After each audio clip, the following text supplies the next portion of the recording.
Hello, everyone. Welcome back to RENUBENZ. I hope you're doing well.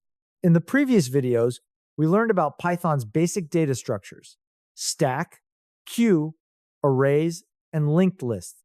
Today, we're moving to another important section of data structures and algorithm. In this video, we will learn searching algorithms, sorting algorithms, recursion, and hashing.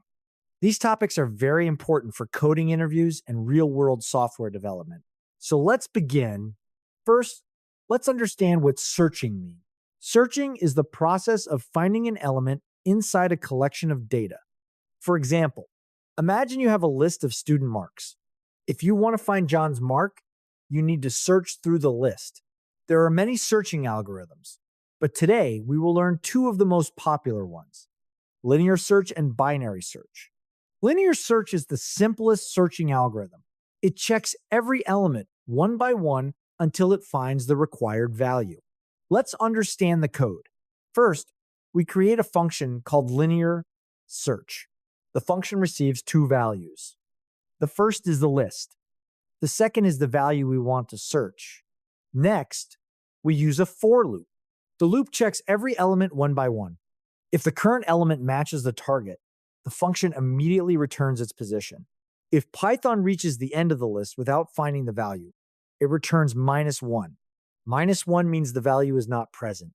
Now, we create a list of numbers. Finally, we search for the number 30. Python returns the position where the number is found. Imagine looking for your friend's name on an attendance sheet. You start from the first name. You continue checking every name until you find your friend. That is linear search. Now let's learn binary search. Binary search is much faster, but there is one important rule. The data must already be sorted. If the data is not sorted, binary search will not work correctly. First, we define three variables: left, right, and middle. The middle element divides the list into two halves. If the middle value is the target, the search is complete. If the target is larger, we ignore the left half. If the target is smaller, we ignore the right half. This process repeats until the value is found. Because the list is divided into half every time, binary search is much faster than linear search. Imagine searching for a word in a dictionary. You don't start from page 1, you open the middle page. Then you decide whether to go left or right. That is exactly how binary search works. Linear search checks every element one by one. Binary search divides the data into halves. Linear search works on any list. Binary search only works on sorted data. Binary search is much faster for large data sets. Now let's learn sorting.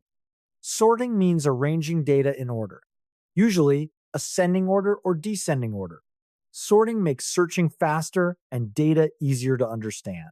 Bubble sort is one of the easiest sorting algorithms.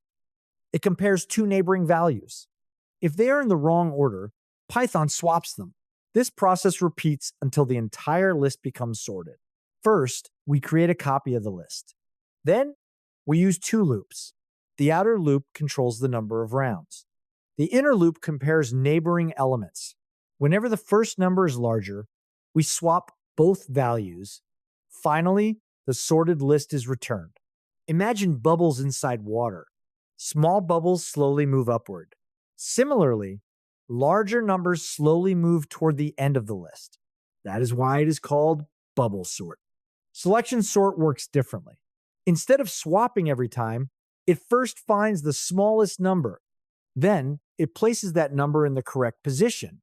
This repeats until the list becomes sorted. The outer loop selects one position. The inner loop searches for the smallest remaining value. Once found, Python swaps it with the current position. Then the process repeats. Bubble sort performs many swaps. Selection sort performs fewer swaps. Both algorithms are easy to understand. However, they are not the fastest algorithms for large datasets. Now let's learn recursion. Recursion happens when a function calls itself. At first, this may sound confusing, but let's understand it with an example. Suppose we want to calculate the factorial of 5. 5 factorial means 5 multiplied by 4, multiplied by 3, multiplied by 2, multiplied by 1. Instead of writing this manually, recursion allows the function to keep calling itself until it reaches the base condition. First, we check the base condition. If the number is 0 or 1, the answer is 1. Otherwise, the function calls itself using a smaller number. This continues until the base condition is reached. Then, Python returns back step by step. Now, let's see Fibonacci. The Fibonacci sequence starts with 0, 1, 1, 2, 3, 5, 8, and continues. Every new number is the sum of the previous two numbers. Our recursive function follows exactly the same rule. Imagine climbing a staircase. To reach step 10, you first need to reach step 9. To reach step 9, you first need step 8. Each step depends on the previous one. That is recursion. Now, let's learn hashing. Hashing is a technique used to store and retrieve data very quickly. Python dictionaries and sets already use hashing internally. That is why dictionaries are extremely fast. Think about your phone contacts. When you search for a person's name, your phone instantly finds the number. It doesn't check every contact one by one. Instead, it uses hashing. Python dictionaries work in the same way. First, we create a dictionary called phone book. The key is the person's name. The value is the phone number. When we search using the key, Python immediately returns the value. Then, we add another person. Finally, we print the updated dictionary. Everything happens very quickly because dictionaries use hashing. Next, we create our own simple hash table. Don't worry if it looks difficult. The important idea is that every key is converted into a number called a hash value. That hash value decides where the data should be stored. When we search again, Python uses the same hash value to find the data quickly. This is why hash tables are one of the fastest data structures. Today, we learned 4 very important topics. Searching algorithms help us find data. Sorting algorithms arrange data. Recursion allows a function to call itself. Hashing provides very fast searching using keys. These concepts are used everywhere from Google search to social media, to banking systems, and online shopping websites. Now it's your turn. Try these exercises. Write your own linear search. Write your own binary search. Sort a list using bubble sort. Sort another list using selection sort. Write a recursive function to calculate factorial. Generate Fibonacci numbers. Create your own phone book using a dictionary. Try creating a simple hash table. Practice every program at least 2 or 3 times. The more you practice, the better you become. Congratulations! You have completed part 3 of our Python Data Structures and Algorithms course.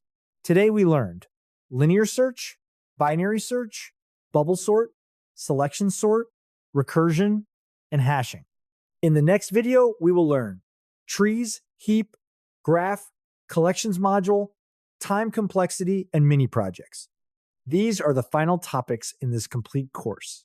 If this video helped you, please like the video, subscribe to the channel, and share it with your friends. If you have any questions, leave them in the comments below. Thank you so much for watching. I'll see you in part 4. Happy coding and keep practicing.